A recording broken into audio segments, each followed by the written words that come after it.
The title of the video, the headline is Citigroup tokenizing real world assets. And they released a report.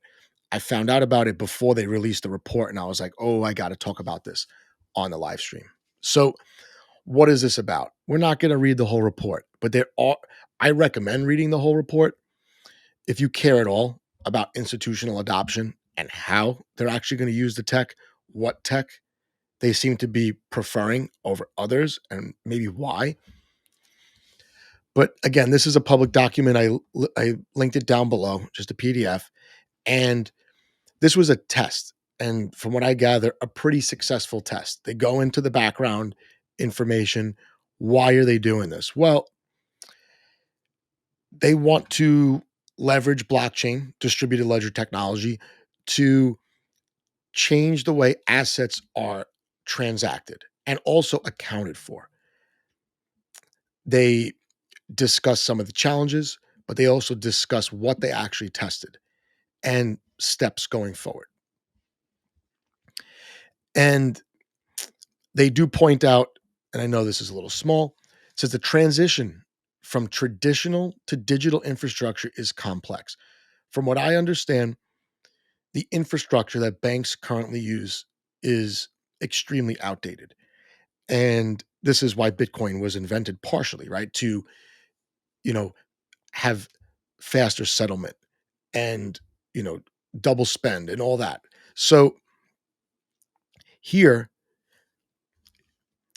in the background, they talk about the potential benefits of using this new blockchain technology for what the bank wants to do, and that's transact assets all the time, maybe round the clock, like we could transact with Bitcoin. But it says the potential benefits range from solving infrastructural issues in traditional operating modules to the possibility of new investment product and servicing capabilities enabled by DLT features such as programmability and composability. So they're not only just using blockchain for accounting, they test smart contracts in this little experiment they've done.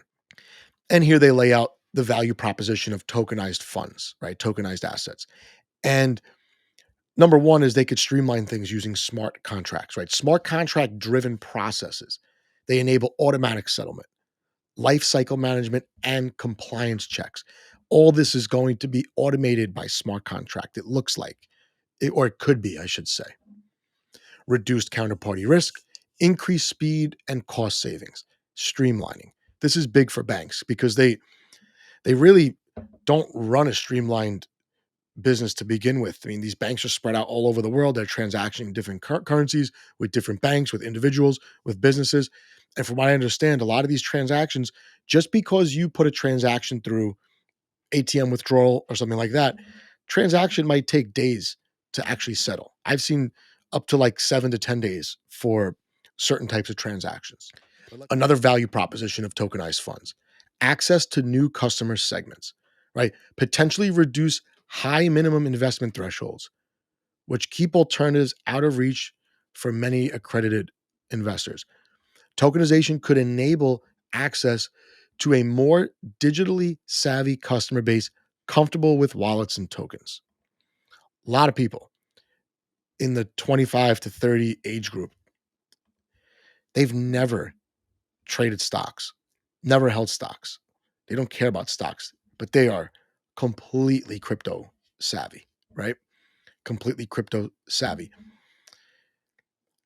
I think this is smart because those people, they're young now. Obviously, they're not controlling a lot of the world's wealth, but by the time they're in their 40s, that's probably when a lot of this technology will be kind of normalized in the traditional banking industry. Those people will have a lot of the wealth, and these banks will already have onboarded them from when they were in their 20s. So it's very interesting, very interesting. And that's the kind of time horizon I think you have to look at. We see how long it takes to develop stuff and make it good. DeFi is still not that good. I said before, DeFi might have dropped the ball with all these bridge hacks and this, the stablecoin depegs and all that, leaving an open window for banks to now come in and make real products out of smart contracts and DLT. Third piece of the value proposition is solving for distribution and fractured liquidity. Right? Tokenized funds allow for automatic portfolio allocation, straight through processing, and automated capital calls. So you see this like automatic automation over and over again here. This is going to be smart contract governed, it looks like.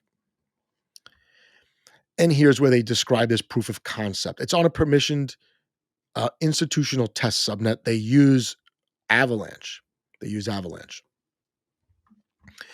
Our evaluation focused on private funds due to the potential delta of efficiency and accessibility, which digitization and tokenization can provide for these assets versus the current fragmented and unstructured operating ecosystem. So um, it looks like blockchain can solve a lot of these problems related to streamlining. Private markets, although an over 10 trillion asset class, are characterized by an infrastructure that is complex and manual. There we go. So they're going to move away from this manual transacting and upkeep. They're going to use smart contracts. It's clear. It's not only about the blockchain itself. It's about smart contracts that can run these complicated financial systems. So here they talk about exactly what it looked like. And there was a bunch of different entities involved in this test, right? We have Ava Labs, it's Avalanche. And here we go. So they summarize this down below, right? The use cases. And again, you could look at this yourself. I think it's interesting. Use cases tested.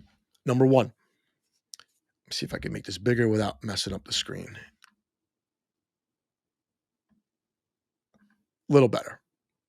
Still not great. A little better. There we go. Tokenize a simulated traditional private fund and bring it onto a distributed ledger network with an underlying fund distribution rules encoded into the smart contract and embedded into the token. Number two, test multiple scenarios of transfers with the Citi smart contract relying on identity credentials issued by WisdomTree. We tested multiple implementation models ranging from simple ID NFTs to the ERC 3643 on-chain ID framework. That's a different token standard than we're used to. And then it says the proof of concept evaluated using the private fund token as collateral in an automated lending contract for borrowing more liquid money market fund tokens from a pre-funded lending pool.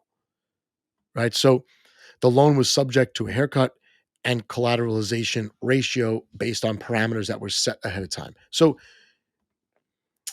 here's what's interesting and frustrating at the same time. DeFi could have done this, and they really didn't organize DeFi the way it could have been organized in the last half decade. It hasn't been a year since smart contracts were invented. It's been a long time. Disorganized. The institutions are going to come in. They're going to cherry pick the best tech or the tech that allows them to do what they want to do, stay compliant, and all that. And they're going to just take it and run with it. And I think that DeFi, maybe dropping the ball is not the best way to say it, but that we could have got a lot further given all the different ecosystems that are out there, all the different protocols. Lots of them are redundant.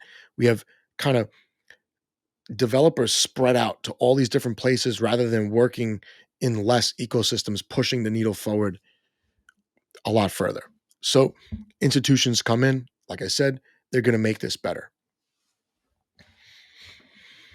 But imagine now, everything's running by smart contract.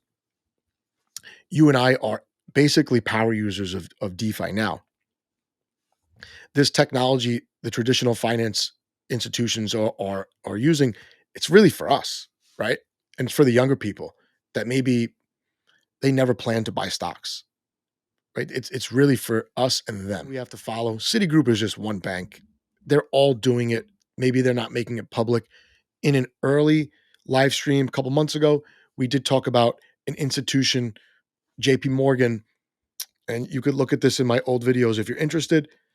JP Morgan using Axelar to rebalance a portfolio that was on blockchain, right? Which is interesting.